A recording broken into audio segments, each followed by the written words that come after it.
DeRoy Murdock. Great to have you here, DeRoy. Listen, you could ask the question, is the media underestimating Trump and his support? But really, the critical issue, do you not think, is those who are undecided? They'll make the difference. Where are we there? Well, getting back to the debate, Kamala Harris was, I think what we can say about her is she wasn't as bad as we thought she might be. But where is Trump now? Is he on the defensive? Does he need to regain some momentum? Ashley, great to be with you. I like to use this analogy. Yeah. I've flown 3 million miles or so on United Airlines, very loyal United Airlines. Every now and then I'll fly on JetBlue or Alaska Airlines or something, but I come back to United. And I think that maybe is a bit of what we've seen. Despite what the performance that some people thought was not the best by Donald J. Trump in the debate, a lot of people think that Kamala, was polled by the New York Post, says that 50% of people thought that she won. I think something like 29% or so thought that he did. And yet he actually went up 1%, amazingly enough.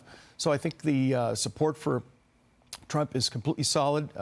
His supporters aren't going anywhere, and I guess Kamala's not, been able to close the sale with undecided voters. I think if she had been able to answer the question, "Are you better off now than you were 4 years ago?" in a positive manner, which was the opening question of the debate, and said, "Yeah, here's how you're better off than you were 4 years ago," she might have gained more traction. But she dodged that question and talked about her upbringing and her wonderful mother and the home that they were able to move into, and I think that probably explains why Donald J. Trump actually went up at the end of that debate. Yeah, it's fascinating, isn't it? The latest Fox News power rankings show that Donald Trump losing ground in North Carolina and Georgia. We had them leaning toward him. Now they are, well, we're considered toss-ups. What does Donald Trump have to do to get his edge back there? What are the issues, the critical issues here? Yeah, I think, as I always say, focus on public policy. One thing that I wish President Trump had done in the debate was talk about his proposals more. For example, he didn't mention the idea of no tax on tips. He didn't mention the idea of no tax on Social Security benefits. Those are pretty big ideas. They're very positive ideas. They're good ones. He didn't bring them up, oddly enough. And I think he has to ask the question at all of his rallies, all of his appearances, are you better off under Kamala Harris, or were you better off during the Trump years when we had cheaper gasoline, cheaper food, cheaper rent and mortgages, peace in the Middle East? You had Ukraine and Russia within their respective borders. You had our border much more under control than it is. You didn't have this explosion of crime in general, and specifically crime from illegal aliens have come in, broken our country, and are now raping and killing people. He ought to be making those points, talk more about his record, more about his proposals, and again, make that contrast. Always ask that question, are you better off now under Kamala Harris than you were under President Trump? Yeah, but you know what? She was let off the hook. He should have, it should have been economy, immigration, inflation. Instead, he got sidetracked, and I think was hurt by that.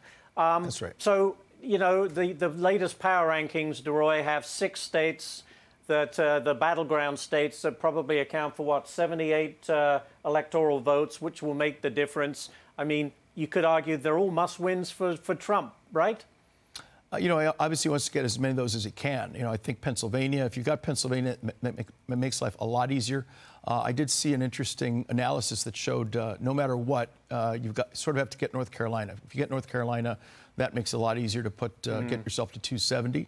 And certainly in Pennsylvania, you ought to be hammering very, very hard this whole idea of fracking and how Kamala Harris now says, oh, I'm not against fracking. I'm not going to ban fracking. She doesn't have to ban fracking. All she has to do is say, yeah, if you want to frack, that's great.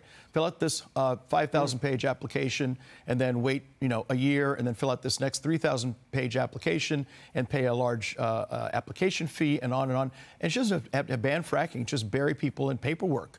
To the point where, they're not going to get anything approved. So she can be very truthful and say, I'm not going to ban fracking. She's just going to keep people completely tied up in red tape.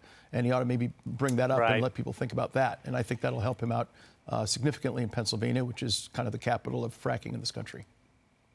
Yes, it's a fascinating thing to follow. 50-plus days to go. Every day is a long day in politics, so who knows what happens. But DeRoy, great to have you along with your input this morning. Thank you very much. Great to see you. Thank you. Thank you.